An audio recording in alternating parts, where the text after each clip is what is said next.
What's up, YouTube? Today I want to talk about the major impact Lionel Messi can have in the entire soccer card market, and I believe this is not a new topic on this channel, but I want to add a couple of things that I think are super relevant. This was actually part of a question I got on my Patreon community, and I thought sharing with all of you guys also made sense. Before we go into the video, let me ask you for one thing. If you can leave a like, thank you so much for that. It's still the best way to show support. If you like my content, also consider to subscribe. Let's put all of that out of the way, let's go into the video, and I hope you have fun. In my opinion, Messi move to Miami will be bigger than we expect. If or slash when cards are released for him in Inter Miami shirt, they will be for sure. It may be a catalyst for his rookie cards. With the Copa America coming to US soon, can this serve as a major turning point for the soccer card market? Thanks. Well, thank you so much for the question. This is actually a very good one, and I will try to share with you some perspective. Look, greatness and trickle-down effect is kind of my short answer for this. Let me explain. First of all, I think you are spot on. Messi is having the time of his life in Miami. It's actually quite crazy the impact Messi is having in the worst team. I know they are not playing in MLS, but still the team, I believe, was 11 games without a single win, and all of a sudden this looks like the best team in America. So Messi is having the best time of his life. I still feel he's the best player in the world right now. I know this is a hot take, but for me, I believe you guys are very likely talking to Americans. And with him playing at this level, his effect will be giant in the soccer card market for the sport in general, as you can imagine, in USA. Honestly, I already see the effect of that in the Messi market. If you really take a look at key cards for Messi in modern, they are holding well or not even appearing in the market anymore. His early cards, especially rookies, still fairly strong for the supply that is still eating the market, even though a bit less than it was, for example, 1 year ago. I get a bunch of questions related with the Messi market. Most of the time people asking about modern versus pre-modern, condition rarity versus true rarity, etc. In reality, I think most of the key cards slash sets for Messi in both eras, pre-modern and modern, and if you want to separate modern into eras, even ultra-modern, are still a great buy, and I truly believe in a trickle-down effect in his market. That's why I started saying that you are kind of spot on, because let's say the Miami cards do really well. Of course, there will be new collectors getting introduced to the Messi market that will think, look, this is very obvious logic. Okay, those cards are nice, maybe I even operate in the high-end Messi Miami market, but what about the first real cards for Messi? What about the first prism for Messi? Well, actually, what about the sets that are doing very well now, that are more low-end, mid-end? So talking about, for example, Obsidian, Merlin, I think all of that stuff can actually see a boost. So, repeating myself a bit, but an important point, can the Miami cards be a catalyst that starts a trickle-down effect? Yes, especially if Messi keeps destroying the league. Again, I believe the guy have 4 games, 7 goals and 1 assist. Those numbers are not normal, so I actually suspect that people may be overreacting a bit in the sense that they think this will always be the normal. Probably not, but Messi can still be playing at top level, and that will be huge.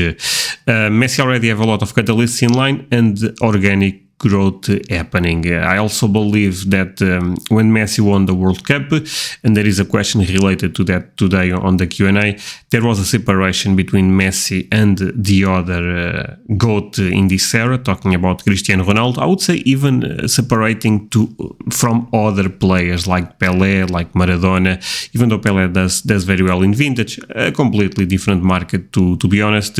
But for me, it will be a question of time until this guy is the face of our market 100%. What I mean with this, you can make a great argument that Messi was already the face of the market, but I think it will become even more and more evident with the time going on. Now, you also end up talking about Copa America, and for me this could be the perfect storm, or the perfect storm question mark. Crazy how well things are actually playing out for the Messi market, for the soccer card market in general, to be fair. I still see a lot of talks about the World Cup 2026, and let's be real, if you end up joining the market in 2020, 2021, you know this was probably the strongest narrative going around. Look, you collect right now, you start building a collection, and when the World Cup comes to USA, that will be so huge that your collection will be 2x, 3x, 5x, 10x, who knows, giving you a profit basically. So can that be true? I think so, but I actually believe people are sleeping a lot on Copa America 2024. It's so close in one year more or less. Messi is playing in America. There is still 1 year, let's say, to even make this narrative about the soccer card market, about the Messi market, become stronger. So actually, again, I really believe people are sleeping a bit on Copa America 2024. If you guys are not aware, but I believe all of you guys know this, USA will also be playing on Copa America. I think the Copa America competition is a great one. It's quite weaker than the Euro Cup, to be fair, but there is two teams that are incredible, Brazil and Argentina. But after that, I think, USA can also put a show, let's say, on this competition. I think US have actually a great team, and again, connecting all of this with your question, this can be a catalyst for the entire market in general. And repeating myself, but Messi playing in America, Copa America being in America, this seems almost a perfect storm to make a market explode. Or to have a crazy run / mania, euphoria, the name will be up to you. You don't need one thing to work out. You need a snowball effect of multiple catalysts. So a bit of history today. So why the card market exploded in 2019, 2020, even early 2021? Quite simple. Now looking back, the COVID situation was huge. People had an increase of nostalgia levels, also more time, probably even more money to spend since they are closer at home. There was also a lot of influencers picking up the collectible space, the Pokemon stuff with Logan Paul, the Gary V. So there was a lot of things happening. If you look at the soccer card market, for example, you could see that from 2013 until 2019, there was already a clear positive trend. So this got even more amplified. We also had a lot of risky money, VC money, let's say, entering the card space. That also made things go a bit more bananas, and was not only the collectible space doing well. The SP500 was performing crazy. Bitcoin was, I'm not sure if I believe was 2020, actually maybe 2021, when Bitcoin ended up hitting all-time highs close to 17K or something like that, and everything was doing well. Inflation was not something that people was discussing. There was no conflict between Ukraine and Russia. I know this is getting a bit out of the topic, but there was a positive feeling about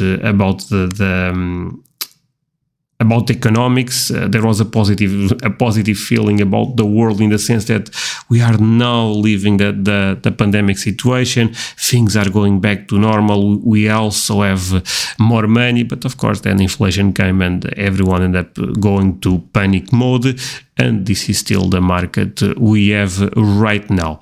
But let's refocus, because I end up going completely out of the topic there.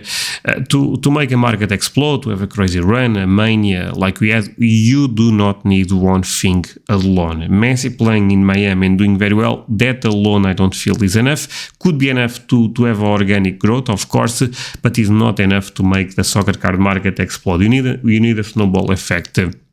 But a lot of things are in place right now. Again, World Cup 2026, Copa America 2024, fanatics trying to push soccer more and more. A lot of influencers, at least my perspective, influencers in other card space, talking more about soccer. Messi having the time of his life in Miami. All of this can actually create the perfect storm, the snowball effect I was talking about. I don't know for sure if this will happen or not, so I also want to be transparent. We have to wait and see. But I'm very optimistic. I'm very bullish about the soccer card market long run, even if this snowball effect does not happen next year, in the next 2 years, like I'm trying almost to predict right now. I think the organic growth for the soccer card market will be enough. We have amazing fundamentals.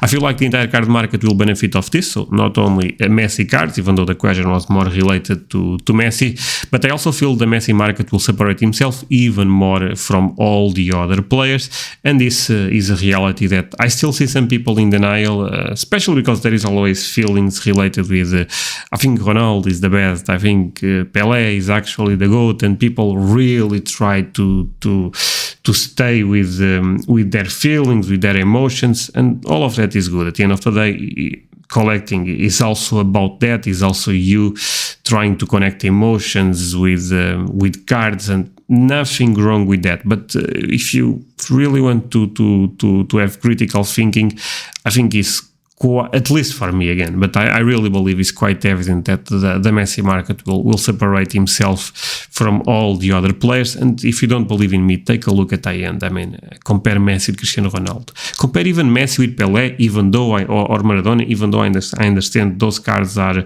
not in years that they are playing, so that alone is also huge. But the Messi market is a beast in its own, you know. Hey guys, quick pause on this one. First of all, hope you are enjoying the video. If that's the case, do not forget to leave a like, but let me share with you two things. The first is I have a Patreon community that is growing super fast. I put a lot of content there. If you joined right now, you pay around $10, but you have access to more than 100 exclusive videos. It's an amazing place to learn about the soccer card market, and you also support the channel. Link below the video and also in the comments. The second thing is my Discord server. We are more than 1,000 members. I'm gonna say it again, 1,000 members, and it's an amazing community, an amazing place to interact with me, to interact with other collectors, to learn and share about the soccer card market. Similar to Patreon, link will also be below the video. If $10 is a lot of money to you, don't feel pressure to join the Patreon. For me, it's not super relevant. Of course, I would love to see you there, but at least join the Discord. That's totally free and is an amazing place to learn about the soccer card market, like I said a couple of seconds ago. Now let's continue with this one, and I hope you have fun. So great question. Just to recap my thoughts, I really enjoyed this question, to be honest. The Messi topic is a very prevalent one, but yes, this trickle-down effect will happen. How far will the trickle-down effect go? Well, that I also don't know, but try to focus on things that have great fundamentals. That should always be your main concern. Try to find a value. I tend to believe rookie cards are still amazing for Messi. I'm not saying all great. Try to focus a bit more in condition rarity. Then let's say that's not the market for you. That's also fine. Explore other releases in pre-modern, explore key sets in modern, and 100% you'll find opportunity. Knowledge leads you into opportunity, and this is actually related with the second question. So